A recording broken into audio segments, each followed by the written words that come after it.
And yes, the year was 2012. There are two main things I remember this year: the end of the world and the Wii U.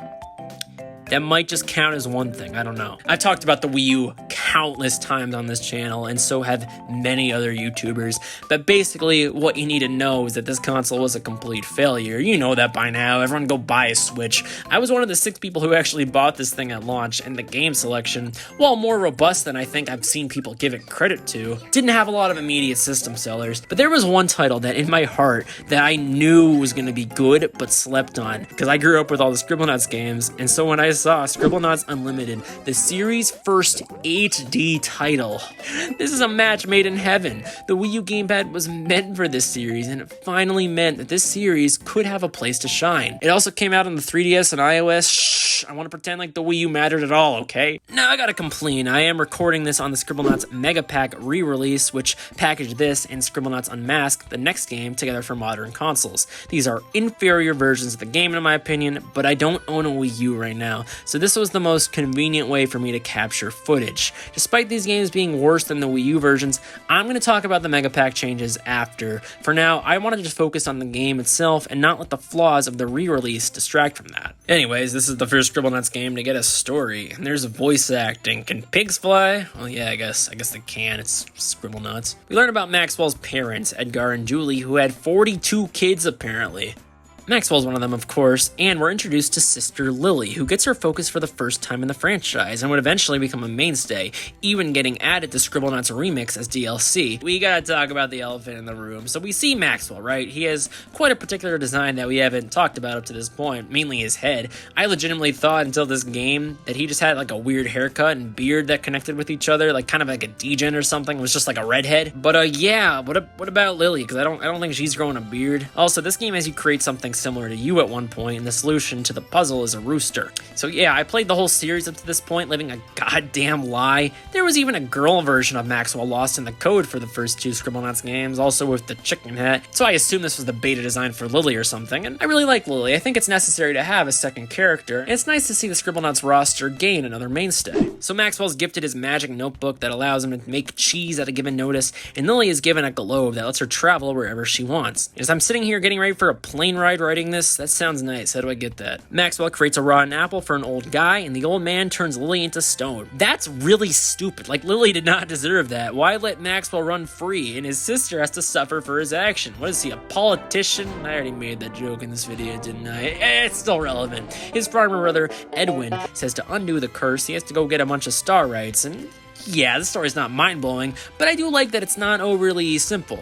I think this sets up the game quite nicely. Like for a Scribblenauts story, I didn't really know what to expect, I guess. But you know me, I haven't liked the Sonic story since Sonic Heroes, so I'm probably not the person to ask about stories in video games. The game starts, and god damn, does this game look great. Okay, after seeing Scribblenauts 1 and Super Scribblenauts, looking good style-wise, but, you know, their DS games, Scribblenauts Unlimited on an HD TV is nothing short of breathtaking.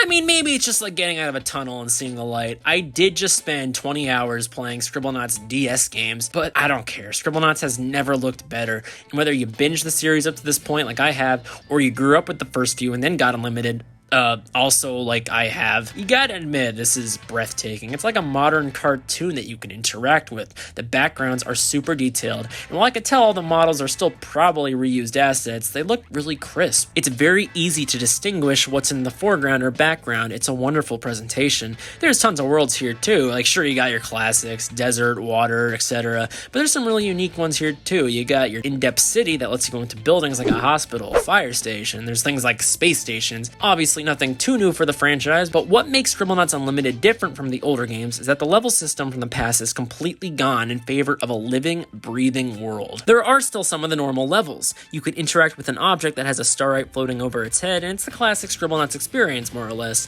I will say, though, some of these levels are a lot longer. I like the longer levels, most of them are good experience, but for hell's sake, this game really needed some checkpoints. Basically, it doesn't matter where you die, even if it's at the very end of the level, you need to start all over again. Yup, it's one of those games. I don't always mind that for like platformers or games that require inherent skill. There's something to be respected with an entire clean run. But for Scribblenauts, it's really pointless not to have checkpoints. Like, I already solved the damn puzzle, so it's just busy work to get back there. I already solved the damn puzzle, so yup, let me just enter it again. You can either do the main star rights, or you can do what I think is one of the best additions to the franchise. Little bite-sized puzzles. Each one gives you 1/10 of a star right. These are typically 1 or 2 sentence objectives, and while it's not always clear what an NPC wants, it's typically pretty easy to figure out. Since these are shorter, as I said, you only get 1/10 of a star right piece, but they add up fairly quickly, so they are worth your time. To unlock the ending of the game, it's like 60 star rights total or something, so you'll need to do a little bit of both, I believe, but overall, there's nearly double that number in the game. There is quite a bit of content in this game to experience, per usual in this franchise, and hey, if you help out one of Maxwell's companions, you can usually tell if they have the weird chicken hat that I still haven't accepted yet as a hat, not a beard, you could actually get that character to play as them. A nice touch, and more gratifying in my opinion than just buying random avatars you have no connection to in a store. Virgin now spawns a wife. You guys are freaking cowards. I think one thing this game has over the first few games is there's a certain element of polish that just hasn't been seen in the series up to this point.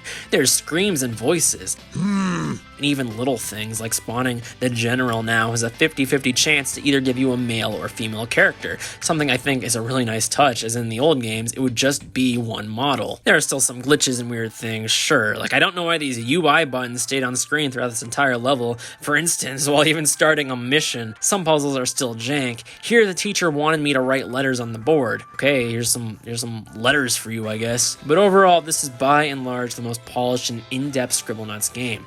On the Wii U, you can even create Mario and Zelda characters. They didn't transfer this to the Switch version though, which is a bit disappointing, especially comparing to Lego City Undercover. Those Easter eggs did make the cut, but hey, I get it. You supported the Wii U. I can't blame you if you're a little salty at Nintendo still. I haven't moved on, that's for sure. And the re-release was on PS4 and Xbox as well, so they're probably just a bit lazy with it. That's the real reason. There's also an object creator. I have no creativity, so I didn't spend too much time on it myself, but it's very in-depth. The things that people have created with this are insanely good. You can upload these items online and search for them in a mall-like search engine, which is kind of weird, honestly, but it has some charm to it at least. Thankfully, this place does seem to be moderated. I did search, like, some, terms just to be safe, and yeah, there are safety measures, thankfully. I didn't find anything concerning, so thank God for that. Overall, it's a really nice addition to the game that provides a ton of value, and you can even search for your own items and downloaded items in the notebook while playing the damn game. There's no level creator now, so it's kind of a weird trade-off. This would have been nice considering the online functionality, but now if you search level editor in notebook, they turn it into a joke. It just spawns a computer. Fuck you. You're free, Lily. Everyone's happy. There's no final level here since it's just about getting 60 star rights. But honestly, there's a lot of incentive to go back and get the other 60. You know why? Because this game is fun. So Scribblenauts Unlimited, I think, is probably the best Scribblenauts game. But I do sometimes wonder to myself, and I don't know if this is going to be a hot take or not. Do I like Super Scribblenauts more? I don't know what it is. I think I had a little more fun with Super Scribblenauts. I think objectively Unlimited is the better game, so I'm not making some absurd statement. It's just an opinion. But I think personally, I kind of just prefer the approach of just being given a puzzle in a concentrated area, and I think levels might work a bit better for this franchise, but both are amazing games, and I had a blast with each of them. I can't recommend one or the other. Get both. And hey, Unlimited's also on mobile, as I said. It's $5 instead of $1, but that is a steal regardless and a really easy way to play it. So at this point, the series was at an all-time high, as games at least. Commercially, of course, with the Wii U being a failure, Unlimited didn't sell that well, only about 380,000 according to VG charts, which is interesting because the game I compare this to often is Lego City Undercover. Both were child-friendly games that were a genuine third-party support for this failing console and exclusive at the time, both from somewhat well-known series, although Lego is obviously Lego. Both had a Nintendo crossover too.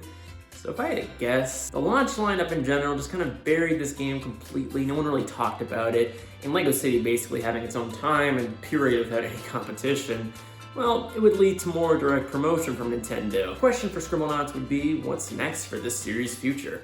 If there was one.